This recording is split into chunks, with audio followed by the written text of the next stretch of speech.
This is heating up my computer. Can I go back to... Yeah, go. You can stop screen sharing. All right. Can you see me still? Yep. You good? All right. Yeah. Turn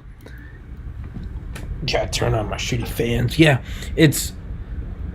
What it is at its core is just... It's an ongoing explosion. And you just... Oh. Yeah. And how fast you gotta get going? Rocket launch? Mach 23? The SR-71 Blackbird? The Blackbird! Mach 3.3? You're doing 7 times that vertically. Well, vertically in the turning, but it's nuts. It's so nuts. At its... I mean, rocket science at the core, the most efficient rocket you could have would literally just be an explosion once. One-time explosion? One time, yeah. And so because carrying the fuel and you can only burn it at a certain rate, yeah, the most efficient rocket possible would literally be an explosion. But, you probably couldn't have people in there. Yeah. Well, they would melt. Yeah, that was Gerald Bull, the guy who wanted to build an artillery gun to shoot shit into space. Dude, they Yeah, he said that he's like, it was just the G-force. He was like, man, we could get it up to orbit if we wanted to. They want to do railguns and stuff like that. And another thing was they had, oh man, I forget the name of the project. It's been like essentially bathtubed a few times, but these scientists, when the Cold War was ending, all these scientists were like, what can we do with these warheads? And a bunch of them were like, Project Orion. Yeah. They're like, we could just drop these behind the spacecraft and that would be so efficient. Oh yeah, just big from pusher plate. I mean, that's talking about if you have a single instant explosion being the most efficient, and then you have like 10 of those bad boys. But then you really got to get that sweet spot. Otherwise, you're just detonating 30 nukes in space like behind yourself, or it'd be horrifying to launch a bunch of nukes in space. I know. Can't hear you. Warren Ash Peter.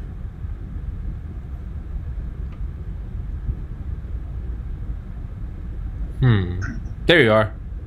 You can hear me? Yeah. I don't know what the fuck that was.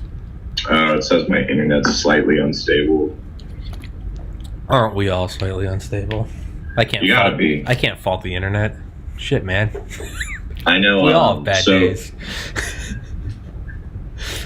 So, Orion. bigger missions like Voyager. I think Cassini, the Mars rovers, they all have RTGs, which are radiothermal generators. It's a big nuclear power supply on the rover or on the satellite, right? And they've been getting more and more phased out because of the scary concept of not only having a rocket explode as a chance, but having a rocket explode causing a nuke to go off or fall out. However small it is, right? Like uranium on top of an explosion in the atmosphere, and it's not. It's bad enough to be near a rocket explosion, but like if you have people watching, and the whole nuke goes off, you got all that stuff to worry about. Thermal pulse.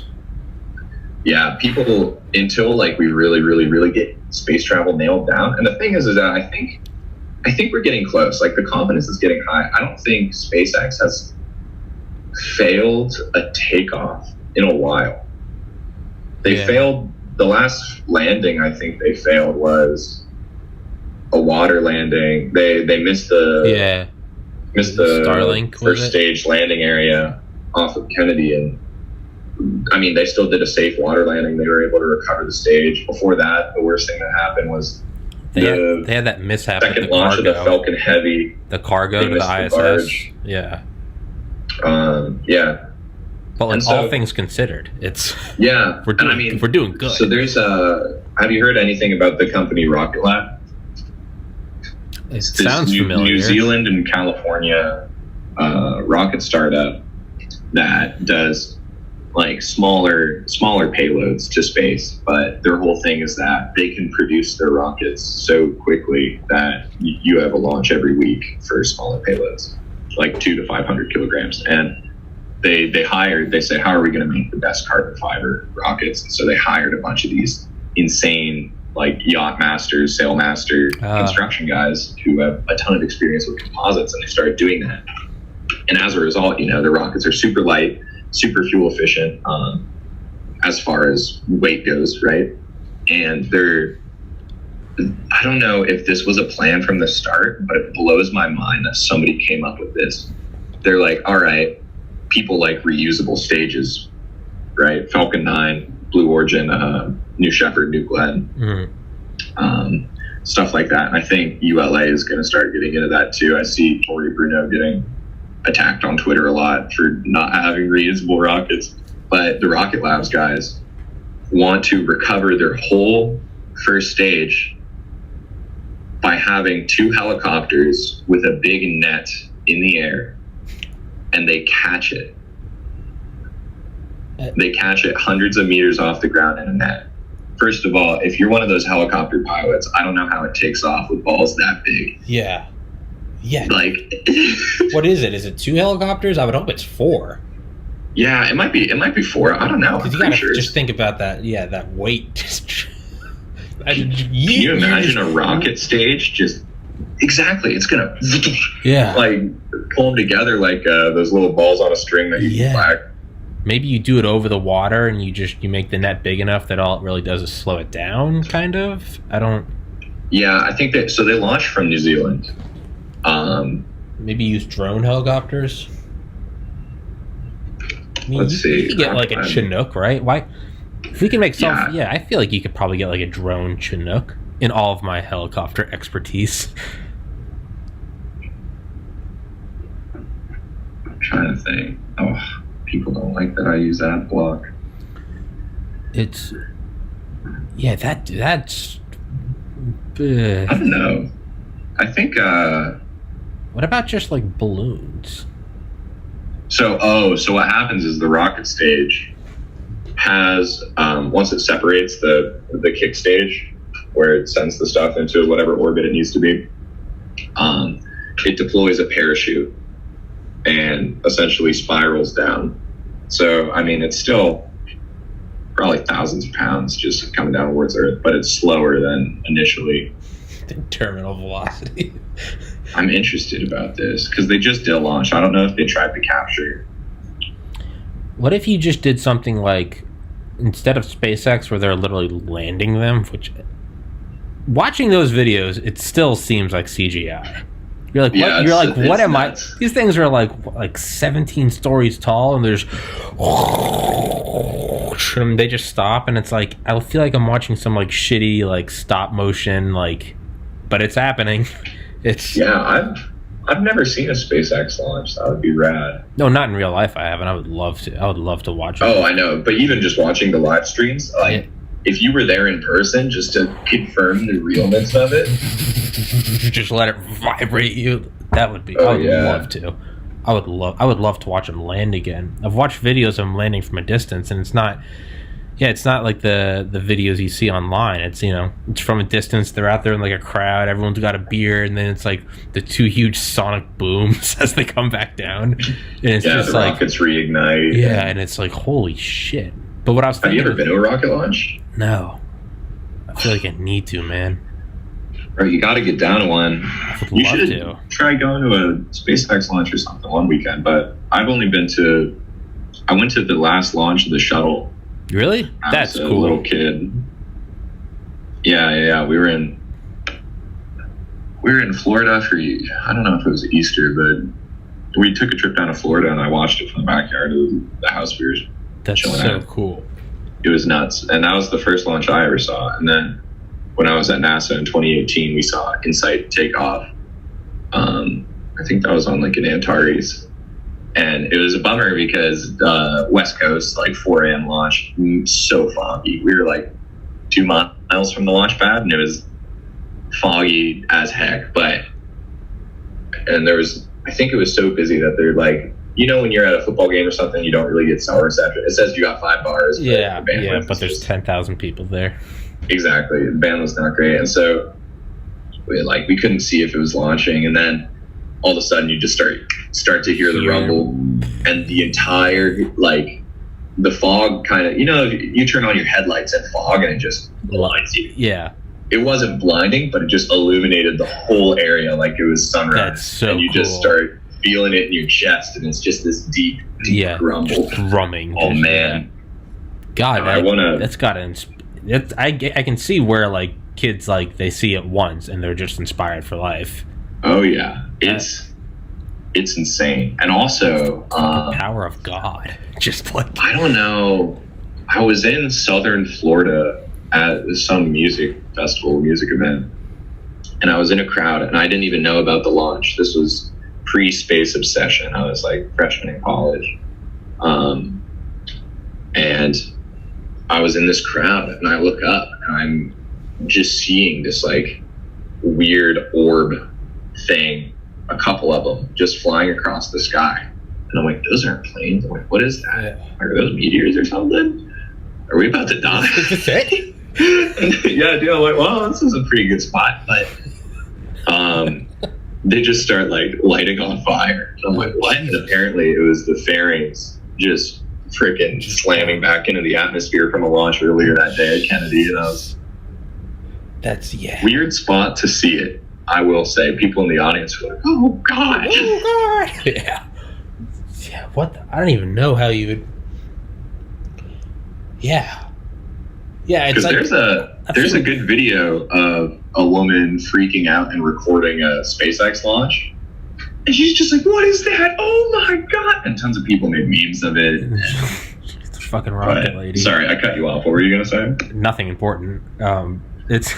I've seen fighter jets, like I've seen air shows, and like, oh yeah, and like those are inspiring. You don't actually want to like go learn how to fly, but like for like a moment, it's like you see like an F-22 just sort of like literally, it's almost just doing like a wheelie, and it's just like burning, and you're just like the power of that, and then just like the vertical takeoff and do a fucking flip, and you see him come down low, and it's just like, oh cool, that's not like a commercial airplane. You're like, that's a fucking sports car. Like this thing is, dude, it's nuts when you think about it. When through their aerospace program, when we were in like a vehicle performance class learning about like how planes operate the most efficiently, we never talked about the like hardcore fighter jets. It was all passenger airline stuff, and I had a great teacher. And so there's this curve, and it just like asymptotically shoots up near zero being essentially how perpendicular it is to the ground. So zero being just firing straight up as the most inefficient, right? You're not covering any distance. And I raised my hand and I asked the teacher, I'm like, Dr. Saley, what? This graph implies you can't just sit there and hover. Like, you can't have enough thrust to just hover. He's like, that would be so stupid and efficient. I'm like, that'd be pretty cool. He's like, yeah, it would be pretty cool. He's like, fighter jets can do that sort of stuff, but you wouldn't see that with a passenger airplane. And then he's like, all right, back to passenger airplanes. I'm like, no. But he liked helicopters, man. When we were talking about helicopters, he was like the Super Stallion and the Hercules. These monster. He loved helicopters. Have you seen the SB-1 Defiant? The SB-1 Defiant. Let me pull up a picture of this. I saw a comment on Reddit that said it perfectly. It was like, this looks like a YouTube clickbait thumbnail, but it's real. Dude, that thing is rad. What is this? Boeing Sikorsky. Yeah. Or Sikorsky Boeing. Yeah, and it's got the back propeller. Yeah. Army's future vertical lift program. Made its first flight last year. Yeah. Oh yeah. If you find videos of it, it's a trip to watch. It's like, what the fuck is this thing? But I was thinking, like, that's nuts. I can't imagine seeing like a rocket, because it was like an F-22, and it's like, wow, that's nuts. But I was like, just imagine just seeing a rocket where it's like, yeah, man, we're not even like pretending to be fuel efficient. Like, we're not even, there's no like, we're putting on a show. It's like your buddy trying to go 0 to 60 in his new car or something. Yeah. It's not only that, but it's something about like the risk. It's like, it's like, we like this thing, and if it works, a thumbs up, we're gonna end up just in orbit. we're leaving the planet. That's when it works. If it doesn't work, we're dead, and thermal pulse is probably going to kill everyone here. And it's like, has it happened before? A lot of times it's happened before. Are we doing it again? Fire it up, baby. It's just... Dude, and the percentage, the more that go, the percentage of the bad stuff happening just lowers and lowers and lowers until people like Google and SpaceX can convince you to buy a ticket on. Yeah. And I think that's absolutely nuts, because for me, the inspiring part is just a bunch of people came together and were like, let's freaking do this. Like, let's for the greater good or for show, right? Yeah. Like, let's just fucking do it. Science is done on the missions for sure. It's helpful with understanding life in the universe, but it's just that and something kind of noble. Like, I imagine Christopher Columbus era, right? You're setting off on this voyage around the world. There's something magical about Jackie Chan, like, around the world. And it's just nuts to be like, we're not confined. We're not confined here as far as resources go. Yeah, we are. But we're going out to the unknown. This is the age of people, and the Apollo era was, I think, the beginning of this. Right? This is the age of people not being confined to Earth, and it's just going to be nuts how the opportunities change and how aerospace booms around that. I think there's about to be this. I think we're at the bottom of the transportation renaissance. It's about to happen. We're at like the 60s, but instead of psychedelics, we're going to space. We're watching it. We're watching it. It's almost like we're emerging out of the dark ages of transportation, right? Because in the grand scheme of things, 100 years ago, this dude made a car. Famous quote: if I asked people what they wanted, they'd say a faster horse. Yeah. And then late 1800s, people started, Da Vinci was working on gliders back in the Renaissance, and in the 1800s, people were making gliders. 1900s, Wright brothers, airplane, Kitty Hawk. 60 years later, put men on the moon, and then we took a step back and we're like, all right. And now I think that it's getting private grasp, and it's not just let's do this because we're in a war, or let's do this to show superiority. It's like, let's do this because we got to start. We got to start doing this. With asteroid mining, the potential there. The argument over different resources on the moon, right? Like, who has claim over what part? There's a bunch of ice water. Helium-3. A bunch of helium. There's a bunch of missions going to the moon now that are like really, really, really refining our understanding of the resources on the moon and what we're going to be able to pull back if global warming or climate change, for whatever reason, decreases water availability, and commercial launches become so cheap that we can start mass transporting water, rocks, whatever. That's nuts. And it's not even that crazy of an idea, because they're setting up for it with Artemis, right? In 2024, we're landing people on the moon, and it is a big, like, nationalistic, yes, let's do this international thing. But Lunar Gateway is sitting, if you think of the Earth and the moon, right? There, you can orbit the Earth, you can orbit the moon, and there's this beautiful sweet spot in between where the gravity has an equal pull on you from both. It's called a Lagrange point. Yeah. And so it's going to sit at the L1 Lagrange point, I'm pretty sure. And that's the Lagrange point in between. There's also a Lagrange point on the other side of the moon. And it's going to sit there. And this makes it, the worst part about rockets is it's inefficient, A, if you can't reuse it, right? Because you have to keep building it. And B, if you're not using it to the fullest capacity you can. So you have the materials, you can bring it to Lunar Gateway, and so you can have less fuel than you would to get to the moon, which drastically reduces costs. The worst part is launching off of Earth. Yeah. Once you get to the moon, once you get to orbit, transportation gets so cheap as far as fuel. And so you get to this Lagrange point, and there's this big ISS-esque outpost there. You can refuel, and this is going to be kind of like the ISS in terms of, it's going to take some time to develop and get it up to where it needs to be. But if you have something there where you can refuel, okay, you just saved millions in fuel and weight on the launch, And now your reach is extended way past where people have been able to go before. Like, the Voyager had to do loop-de-loops around Jupiter and different planets just to get gravity assist to leave. If we're able to refuel and do that, we can go way further, way faster. Talking about Sonic Sat. Throwing back. I was thinking about that on my run today. I was just thinking about going to bring it up. Yeah, I know. As soon as you said gravity slingshot, I was like, Warren and I have talked. I was like, oh yeah, yeah. But, Lop G is supposed to be at the Lagrange point, and it's and that's going to make it so much cheaper to land on the moon, take back off, come back, and launch from Earth, go to the moon. And especially if you can put excess supplies there to keep people. I think astronauts in the ISS typically are in between like 180 or like 90 and 180 days, I think, just because of some of the health effects. And they're talking about keeping people on the moon a little bit longer because there's gravity. You're not going to deteriorate as fast on the surface of the moon. But you need the resources, which is where Lunar Gateway comes in. And there's actually there's a graphic. I'll talk about that later. But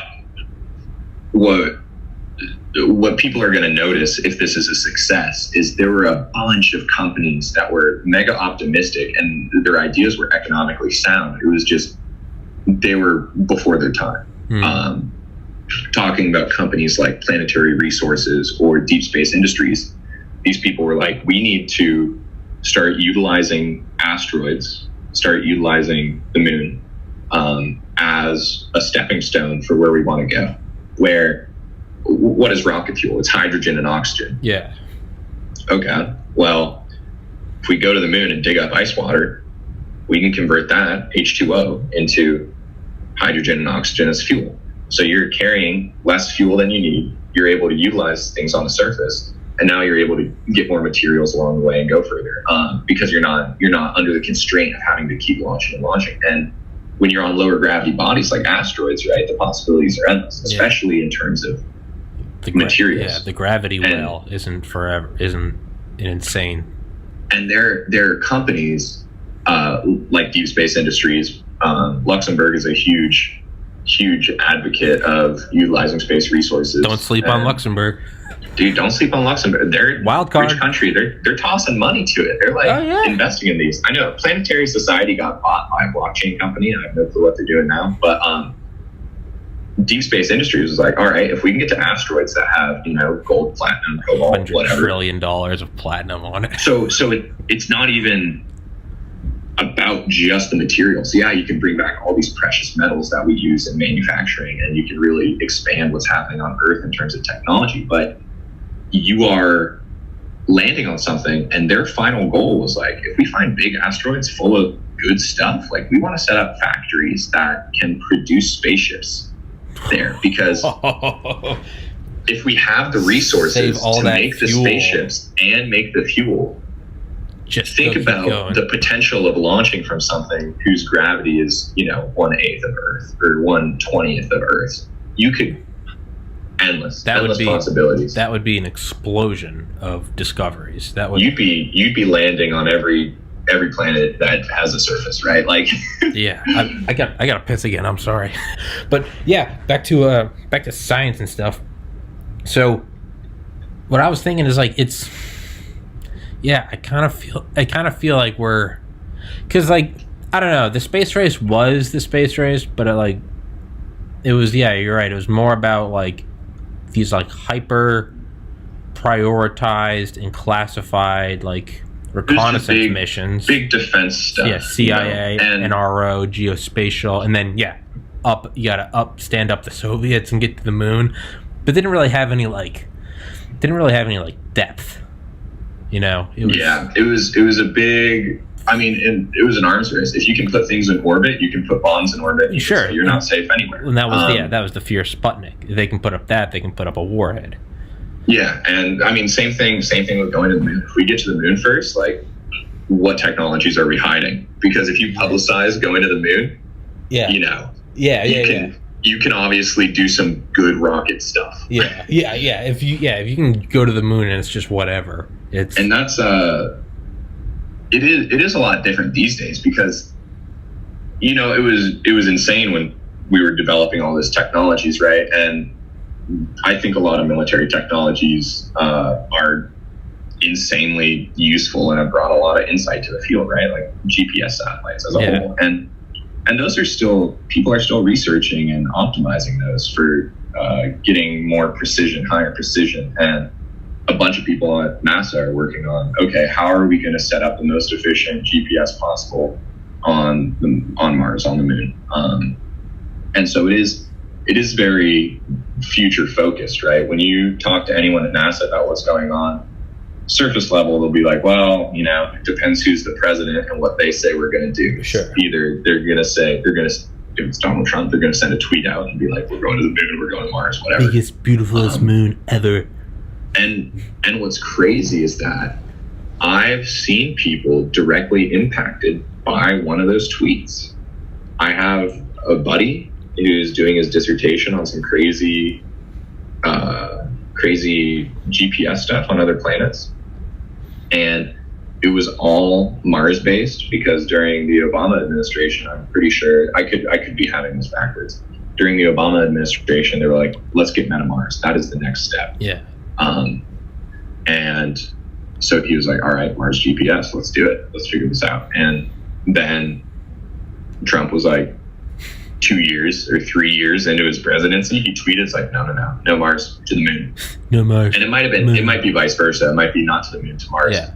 And they had to change the whole project. They had to redo all their code where they had to change parameters, you know, okay, this isn't on Mars, this is the moon. All right, what satellites do we have around the moon versus Mars?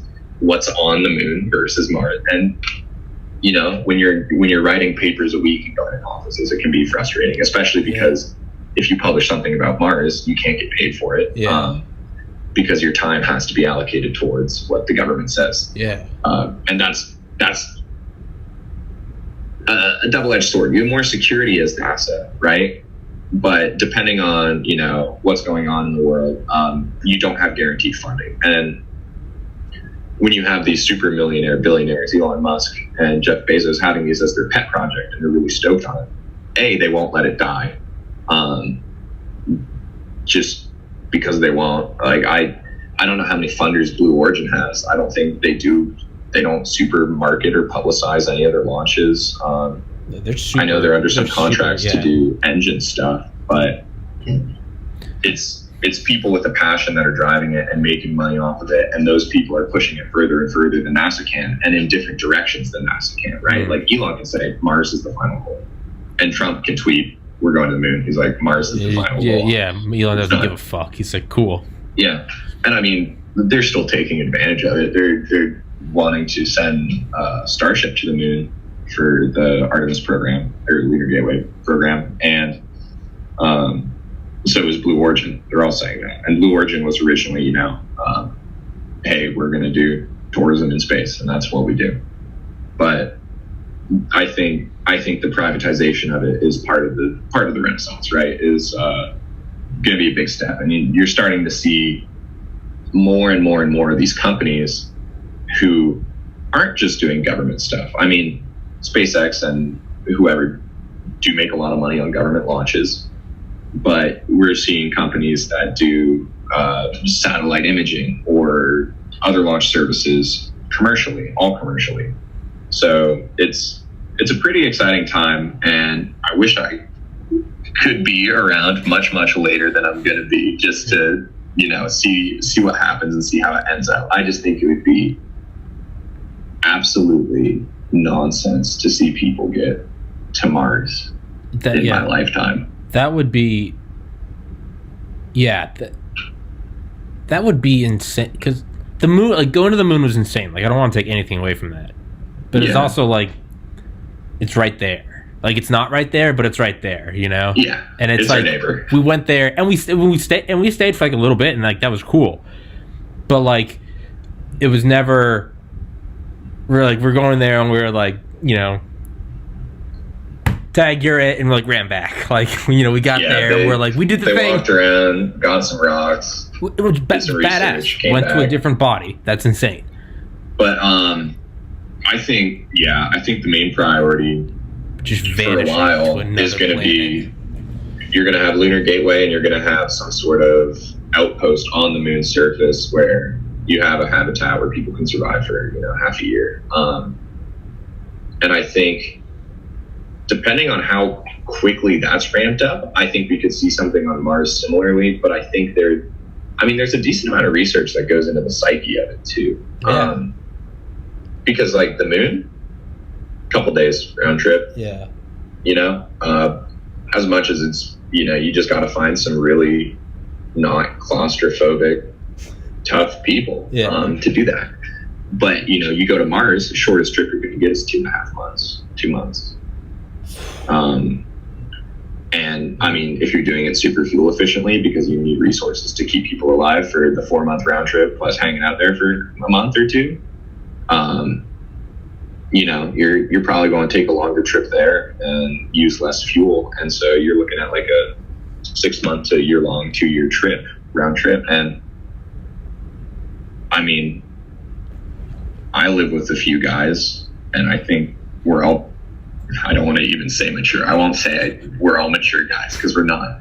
But it's like, if I can get in beef with my roommate, over him taking meatballs out of the freezer or something. Yeah. Or like moving where a Sprite is in the fridge just because I'm having a bad day. Like, imagine being shoved into something the size of a small closet in a spacesuit where you're like cathetered up eating goop for 2 or 3 months. And people are like, dude, we're just going to sedate him. We're just going to have him on mad Xanax. I think you got to. Because I don't know how you can do that, because that's a legitimate. Yeah, it'd be like some amount of medical induced coma. Absolutely, because think something. Like when you get there, like you are walking out onto another planet. Like you have to be at your absolute A game, not on your B game, not on your C game, and not so you have to have them on their absolute best. And we're potentially putting them out on there coming off of like the worst, like they're going to be on like a bad day that dwarfs any bad day any humans ever had. And so other factors to think about, and this is why earlier I said I think it'd be amazing to see people land on Mars in my lifetime, but I don't think it's going to happen. And I think we will. If you think about the logistics, more than just like fuel and people are going to be cranky. Okay, if you send someone to the ISS, they're 400 kilometers, they're 250 miles above the Earth's surface. The effects of the microgravity up there, they're working out for 2 hours a day. They're still seeing huge bone loss. They're still seeing issues with their eyes and their brain function. Your body deteriorates. It doesn't know what to do. It gets really, really, sick up there, and has lasting effects on your heart, on your veins, on your bones, on your muscles, on your eyes, on your brain.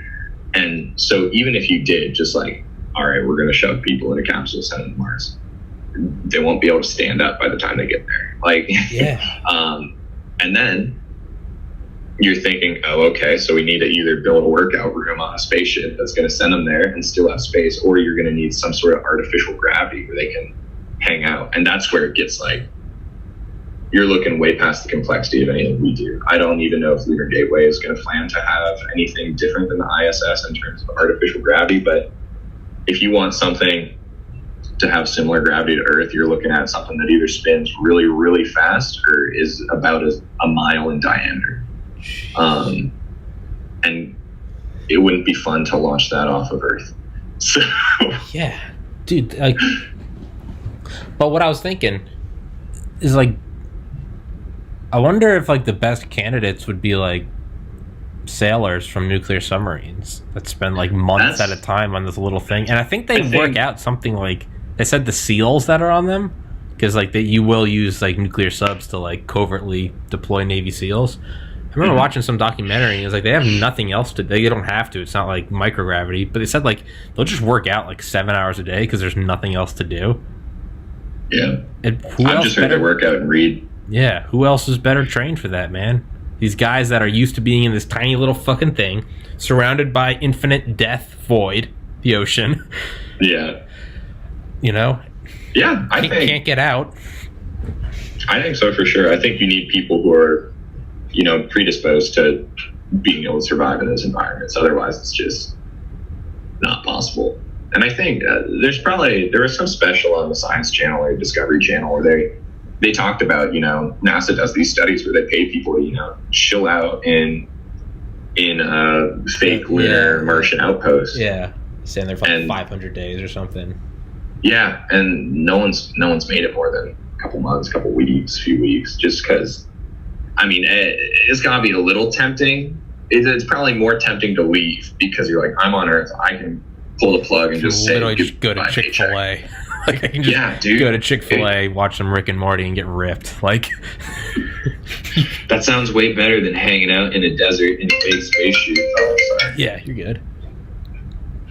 I mean, just send it. No, you're fine. But I wonder if it's easier to do it when, it's. I don't know. I imagine that, like, if you were to go swimming and you were training in, like, some swimming pool and they're like, let's see if you can swim 50 miles. Like, at a certain point, like, your limbs feel like concrete. You're so tired. Your muscles ache. And I just want to get out. But, like, if you're in, like, the middle of the ocean because, like, your plane went down and you're still, like, you can see shore. You're, like, 10 miles away. Like, you can survive. Oh, yeah, you're going to swim that. There's going to be something that's, like, fear, and it's going to be just also like I have to do it. Like I have to do it.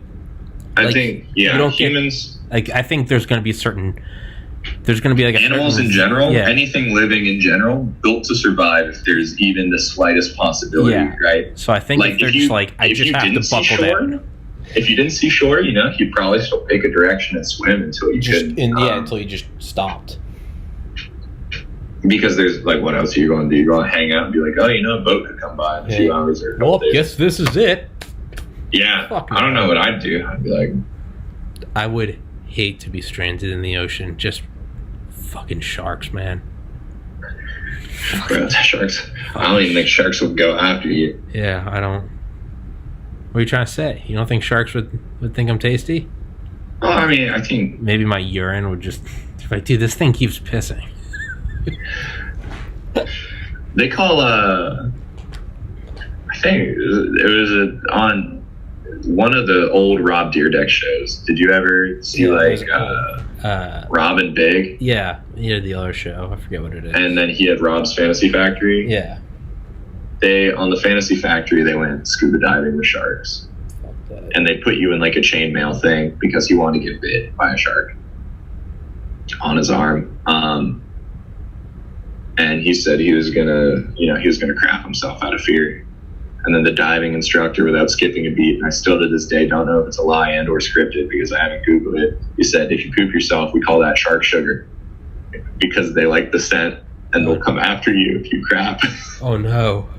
I'm like, so maybe you'd be fine just peeing away. Maybe. Yeah, I think if you were out there and it was like, you're on an interplanetary voyage, I feel like there would be a certain level of like, there's a goal in mind. Like I can't get, even no matter how bad it gets, be like, I can't get at it. And not only that, so that's like the negative, like use fear to your advantage. Like I can't get out of here. But then there'd be a positivity. It wouldn't be if I get to the end of it, then I'll get the check from NASA because I did it. You'll be like, I'm going to be on a new fucking planet. Yeah, so it'd be nuts. It's very different than just, swim 100 laps versus you're in the ocean. Well, I think that's why it's hard to test and train people for it, right? Is because there's nothing you can compare it to. And this is what they're going to end up doing is probably sending people to the moon and being like, here's what's going on. There's no way out here. Yeah. Yeah. Probably. Yeah. So it's to come. It's to come for sure. And it's just hard to imagine because we're not at that point, right? But it'll be interesting. I wonder how much difference it would make if like you each had your own pod, like within like the interplanetary craft, because it could be like, so it wouldn't be isolation. You could still see all your other buddies, but just that point of like everyone's just wearing on your nerves. Even if you just had a little pod that was like barely bigger than you, but it was just like quiet, it's like soundproof. You could just go in there and just listen to an audiobook. You could watch a movie. Yeah. You could talk home. You could, I don't know, have some like limited like FaceTime. I think that could make all the difference in the world if you just had that little, like, you can just have that little, it's your own little room. It's your little bit of autonomy. Like, that could save you. Yeah. I think for sure. And I mean, astronauts have, like, there's an acoustic guitar on the ISS. So you got that going for them. I don't know about board games.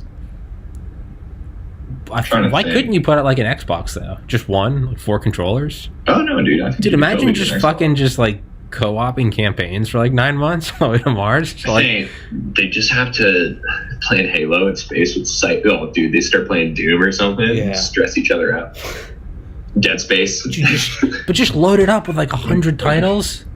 I bet you they've got like there's got to be something up there. Maybe I would bet. Like, I feel like Microsoft would jump at the opportunity to be like first thing. Yeah. PlayStation, yeah. But that, I mean, even that being said, I'm trying to think about. I watched a few videos about a day-to-day astronaut schedule, and I'm pretty sure they only sleep 6 or 7 hours because, like, they work all day, inside or out. Yeah. They have to work out for a few hours, and then they got to eat and cook. I think each astronaut only has like hour and a half of downtime a day, and they get 6 hours of sleep. But yeah, dude, they could totally run up Halo or like Rocket League.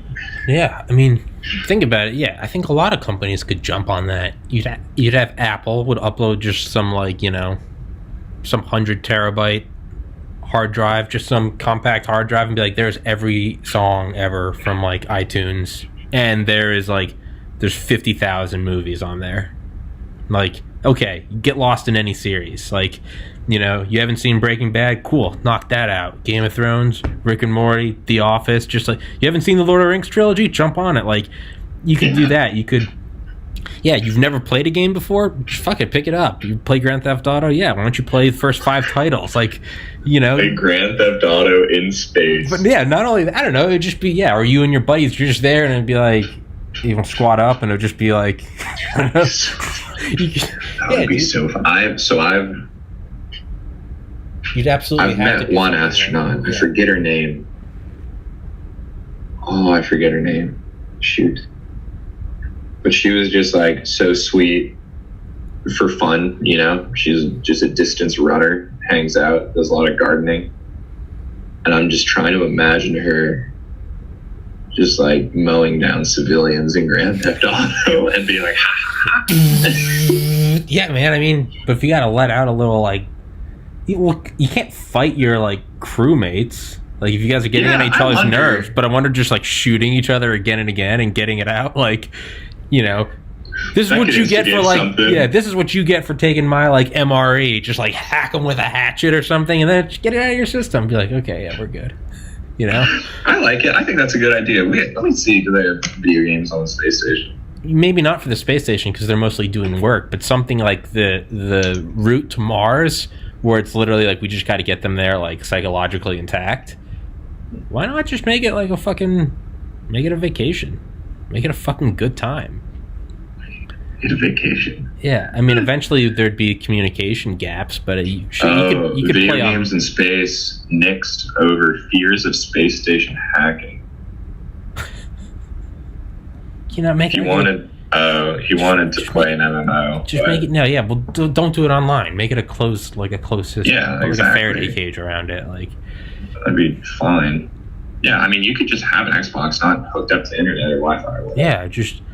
Yeah, imagine if you had that, or just like some shit you could get lost in, like, I don't know, like some sandbox games, where you can just like kind of build your. If you're playing Kerbal Space Program, like, you just be up there just doing whatever the fuck you want. But be awesome. Yeah. Do you think that there would be 1:49? You want to go for like 11 more minutes? And that sounds perfect. Beautiful. Do you think there would be something like? Oh man, I feel like you'd have to have like an allotted amount of like Valium or Xanax, And it would just be an like allotted amount of what conversation? Valium or Xanax. Like you would just. Dude. I think they totally load that up. You couldn't have them on it 24/7 because withdrawals are real. You couldn't be having these guys going through like, what's that movie? Requiem for a Dream. You couldn't have like that shit going on a spacecraft. But like, even if it was just like every like once a week, you are allotted like a shot of like Xanax. That might be all you need, just for like once a week. Like once a week, you go out and just kind of get drunk with your friends, and it's like you just kind of like let go and you're like relax, gonna act like an idiot, and then it's like you can do like the next week of classes. You're like, all right, we just got to get to the week. We just got to get to the weekend. Like, what if you were just allotted like one night a week where it's like you? There would have to be some sort of mega cushioned room with no electronics for them to possibly just ignite in some sort of weird tripped out. Yeah. You just have to, state. Yeah. You just have to like let them get blasted on just Xanax, just like. Dude, I bet you they have a fair share of tranks. I'm sure that you have to, because that is like mission critical. That your operators are like. I was reading Black Hawk Down when I had Mike Durant on, but they talk about like the pilots there, like. You see the movie Black Hawk Down, you got all the operators like the Rangers and Delta Force, they're on like cots in like a warehouse and it's like 150 degrees and it's just like, sucks to suck. But they talked about like the pilots, and the commander of Delta Force literally like he like ordered like an extra refrigeration unit and then cleared it out and just put in cots, and he wanted his Black Hawk pilots to sleep in there. Because they could put it down. If you turn the refrigerator up, you get it to like 70 as opposed to like 50. But it's like you're in Africa, but he wanted his pilots in these closed places with no windows, so no light coming in. Put it at 70. Cool night's sleep. He's like, because these guys, he's like, these aren't my shooters. These are my guys operating Black Hawk helicopters. I need them on their A game. But that's what he'd do. He'd literally put them in refrigeration units. He's like, it is more, and no one complained about it. None of the soldiers were like, how come they get it? It was like, because these guys are flying you in at 180 miles an hour, low altitude at night while you're taking RPG fire. Like, you want them on their A game. You can't have them stressed out. You can't have them. Yeah, you can't have them falling asleep at the wheel. So I bet they do have a ton of fucking tranquilizers up there, because these are your operators. These are your boots on the ground, but just. You're in space. You can't have them wigging out. You can't be like, hey man, can you it's not like Office Space, like, can you come in Saturday, can you pull a double? Like, no, like, you need them relaxed. You gotta have them, I don't know. Yeah, man, you gotta have some mental fortitude, like a monster, to do that. Because I mean, what do I do in my life? I hang out in my basement and host virtual Minecraft camps for kids, and it's like, it's awesome, and I teach kids, but the night before I get a little stressed out, like, what if they don't like my lesson? I'm like, crack open a beer, hang out. I go out, let's get this. I mean, and then imagine ISS, you're just hanging out, you're like getting suited up, ready to go, and then it's like, there's a fire somewhere on the space station. And you're just like, But no, you got to stay calm, cool, and collected. It's a grip. We're getting. Yeah, dude. You got to follow commands. You got to. Don't look down. Follow procedures. You got to not skip anything. Because you're looking down, and you're looking down at continents flying below you. It's just like, you got to have a mental. But I think it's going to be. I think it's a different kind of fortitude than being in a little capsule and just. Mm-hmm. Or just even the ISS, it's like, if you were to get anxious, or be like, this thing's been up here for like 20 years. Like, we've got it, when you're up there, they could be like, look, man, you're like, we don't publicize it, but like, we've had bad days before, but like, we're still going, and we've been going for 20 years. We've got to figure it out. Like, here's a little whatever. But dude, you're just getting hurled into interplanetary space. There's no. I mean, if you got the nerves, there's no legacy, right? Yeah. There's nothing there that's been there. Yeah, there's no precedents. You know, you go to the moon for like the lunar gateway, you could fall back on the Apollo. You'd be like, hey, look, they had the right stuff. Like, you know, you can do it too. They even played golf. Yeah. Like, hey, and they almost died a couple times. Like, you could kind of okay. And they figured it out, Yeah. right? And so and the considerations taken to that. Yeah. Having not gone to Mars, right? We can take the lessons learned, but we're going to face new stuff. And like, there is something funny. So my research professor at Georgia Tech, for his PhD, he wrote the GPS code that the ISS used. Jeez. And, you know, it was on its own dedicated computer. You got to know where the ISS is at all times to make sure everything's operating, you know, perfectly. And NASA called him one day. He said like 15 years later, NASA called him and was like, hey, it stopped working. It's like, what do you mean it stopped working? It's like, hey, the code, like GPS isn't working. What's going on? He's like, I don't know. What'd you do? Well, it's been going for 20 years. What do you mean I did something? I didn't do anything. Yeah. And and they're like, it's broken. What do we do? How do we fix this? And he's like, have you tried turning the computer off and back on again? And they're like, we don't know what's going to happen if we do that. This is like a main computer that operates the space station. He's like, I'm trying. And they spent, you know, hundreds of man hours and 2 weeks figuring out what would happen if they rebooted the computer before they did it. And then they rebooted the computer and it was fine. You know? And now we know, hey, if the GPS code just fucking freezes up, just reboot that. Yeah, just redo. No one's going to die. So it's lessons like that. And but you don't it's have scary that to think. Mars, yeah.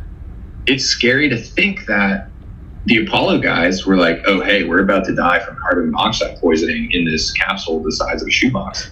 And people were like, oh, okay, do you have a socket and air filter and just rip some wires out of the wall? Yeah. And it was a bunch of white collar dudes in a room saying, can we do this? And are they going to die based on what we tell them to do either way? And it's like, well, they're going to die if we don't. And so they're like, fine. Let's fucking roll. And it's scary to think that those things can still happen on, you know, different issues. Will happen. We're not finished. Yeah. We're not finished. It's going to be nuts. There's going to be many more Apollo 11-esque. Yeah. There's going to be a lot of those. There's also going to be a lot. There's still a lot of Challenger and Columbia shit left. It doesn't, like, unfortunately, like, that stuff's not over. Like, it can't be over. How can you, like, we're not pushing the envelope. We're not going where no one's gone before if, like, shit doesn't go terribly wrong sometimes. Like, I'm not trying to be funny, but don't they say that's like, I think they say like rule books are written in blood? Like, I think and that was kind of circling back to talking about the rocket for the Demo 2 launch failing, right? It was like, well, you know, we saw Boeing with the Orion capsule not go into its allocated orbit. We saw a failed ejection from Demo from the crew capsule before that launch. And just based on the SpaceX, like, we put in hard hours and we work fast. And I mean, NASA has all these rules and regulations because of the Apollos, the Challengers, the Columbias. And, you know, when you're in a certain environment, one that's based on speed and intensity, like SpaceX, and I'm not saying they don't value safety. I'm sure they have thousands of people working on that. But, you know, someone's going to miss a bolt. Something's going to happen that really causes, like, the NASA paddle of bureaucratic safety. Like, they're gonna get slapped. Yeah. It's not gonna destroy them, right? Like, SpaceX isn't gonna fail because of one botched launch with a person on it. But the big concern me and my buddies had for that launch, we were just like hearing our buddies who worked at SpaceX, and seeing what was it, the water tower, you know, explode the day before. We were just like, you know, they could get slapped on the wrist really hard, and I think it would be good for them too, especially before human lives are at stake again. And I know they've gone through all the tests before and stuff like that, but, you know, you can go through the tests and then, you know, Falcon Heavy had both of its boosters crash. You can go through the tests and launch 82 rockets, and then, you know, you miss the barge. And so that it's lucky that happens on the non-critical parts, right? I don't want to say the first stage isn't critical, but that's not the payload. And it's just, I think it's a matter of time until something does happen and they get slapped really hard to, you know, tighten up. Yeah. Because that's happened at NASA. And I mean, working there, it's a pain sometimes because, you know, you need a guy watching a guy watching a guy who wrote the thing, who's watching the guy tighten the thing he made. But it's all in place for a reason, and NASA's realized it through their own failures. And there hasn't been a failure of that magnitude in the private space industry. And so waiting for something like that to happen is going to be a big milestone in terms of safety in private and commercial space companies. So watching the launch last week, I was definitely like shaking in my boots, man. I was freaked out. I couldn't sleep the night before the first time they tried to launch it, and I was watching it as soon as the stream started, and I was just like horrified. I just kept imagining it. I was like, why am I imagining? I was like, visualize like good things, like getting up there, like high fiving the other guys. But I couldn't just. I was like, there's gonna be some explosion, and just like if you look at like a silhouette of the Challenger explosion, you know exactly what explosion it is. I was like, fuck, there's gonna be some. It's gonna take some shape. There's gonna be some or like Columbia, like the streaks in the sky. It's like I didn't even realize it till it like got up there that like my legs were clenched. I was just watching it. I was like, no. I just kept waiting, and I was like, this is how it's going to happen. It's going to blow up. You know, the camera's not going to realize it for a second, so it's going to track back. And I was just like, no. And then it worked. Yeah, and it fucking worked. And it was like, power to them. It's awesome. Huge step for sure. On that note, I was going to say the meme I saw. You know, like the thing is always like American astronauts on American rockets from American soil, right? Yeah. But there's something, it was like 2011 to May 2020. Guys, space is beyond nations, right? There are no borders up there. We're all human beings. June 2020. American rockets from American soil. American astronauts. Yeah. But for hashtag launch America. Yeah. But for 9 years it was, guys, we're all one people, you know. One people up there, global, man. Like we're all one, and then America gets up. Oh man, we pull it off.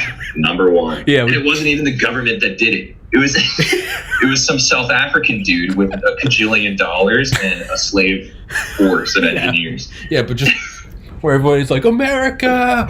Yeah, dude, everyone's like chest pounding in their John Deere muscle tees. Yeah. Fuck you, Soyuz. Just like. And if something were to happen, you know, we'd be like, guys, like there are no borders in space. Oh, exactly. We'd be like, we are all one people. We are all one people, and number one. USA. Just like eagle screeching. It's like, yeah. I like it. I love it. That's a beautiful note to end on. Me too.